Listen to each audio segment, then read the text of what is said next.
What's happening, everyone? Hope you're having a great day. Wanted to hop back on here and finish up What Are You Willing to Give Up Part 2.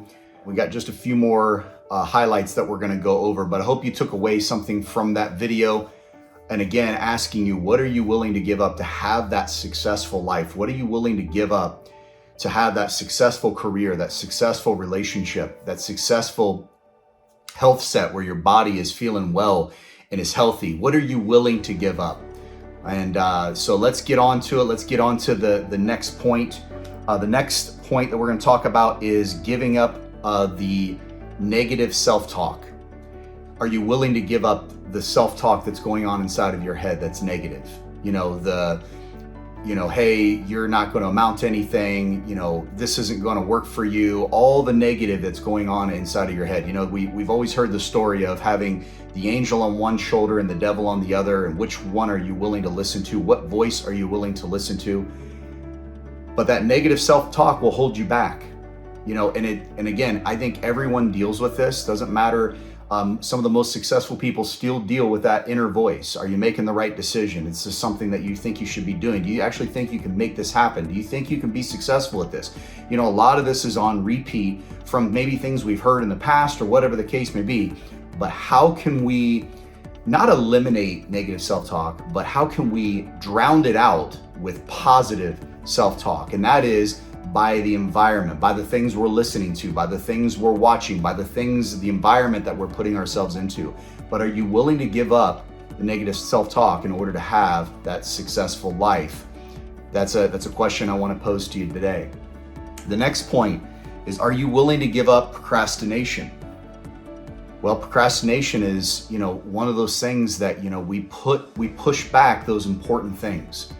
Right? Sometimes the urgent takes the place of that which is important. And so we have to outline our day and making sure that whatever we're doing, that we eat the elephant first. We eat the thing that we don't. Eat the frog first. I think there's a book by Brian Tracy about that. Eat the frog first. Very first thing that you need to get done that day, take care of that first and foremost. Why? Because we have a tendency that if we drag it out and we say, we'll get to it, that the next day comes, and we just keep pushing the needle forward and we don't execute on those things that we need to execute on. And it's so vitally important that we do not procrastinate. So are you willing to give up procrastination? Are you willing to let that go? If it's time to go, it's time to go, right? If you're looking to get to the gym, stop saying tomorrow, stop saying next week, just do it today. Just one step today. Make that first step. You don't have to conquer Rome in a day. It's the small steps every day that help us accomplish our bigger and long-term goals. But are you willing to give up the delay of hey, I don't want to do that right now, or I feel uncomfortable, or I got to make that phone call, but I really don't want to, or whatever. Learn to run to those things. Learn to address those things early, often, and quickly, and you'll overcome procrastination. That's the second point. Third point is, are you willing to give up your excuses? We all have excuses, right? Every time one of my kids, every time I would question them about something, there would be an excuse that would come out. We're all guilty of this. Every last one of us are guilty of this. If you have accountability in your lives, if you have a coach in your life, and they meet with you in an accountability meeting and they say, hey, did you make those calls? Hey, did you do this document? Hey, did you take care of this task? Did you do this? And if you didn't do it, a lot of times the very first answer that we say, instead of just saying no, and we don't really, and there is no excuse for why I didn't do it, we make excuses to try to just justify why we didn't.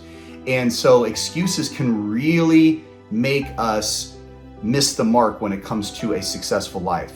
Stop making excuses. Start taking responsibility. We already talked about that earlier. Start having the ability to respond to situations and don't make any more excuses. Are you willing to give that up? Are you willing to give up excuses? And then last but not least, are you willing to give up the need for approval? Are you looking for approval outside of yourself? Are you looking for approval from a family member? Are you looking for approval from this person or that person? Guys, I'm telling you right now, all that you need is within you. You don't need anyone else's approval to accomplish and to do the things that you want to do and have a successful life. You have what you need. And sometimes it's a lonely road. And I know sometimes we want to be surrounded by people, but I promise you, if you stay the path, you'll invite the necessary people. You'll attract the necessary people in your life for your journey. You don't need to force that issue, and you most certainly don't need approval from anybody if you truly believe what you're setting out to do and trying to accomplish in your life, to have that successful life, that successful career, that successful business, that successful relationship. That approval doesn't need to come from anybody. You, my friend, have everything you need to be successful. So are you willing to give up that need for approval? Are you willing to say, you know what, my belief in myself is enough to get me across the finish line, and it doesn't matter if that person believes in me or that person approves of me? Because think about it, guys, how many times in our lives have we went and shared with a family member or somebody close to us our dreams and our goals, and they laughed at us and they said, that'll never happen. I know you're not cut out for that. Are you joking with me right now? And it literally can be devastating to our goals and our dreams. And sometimes it's just better off keep it zipped.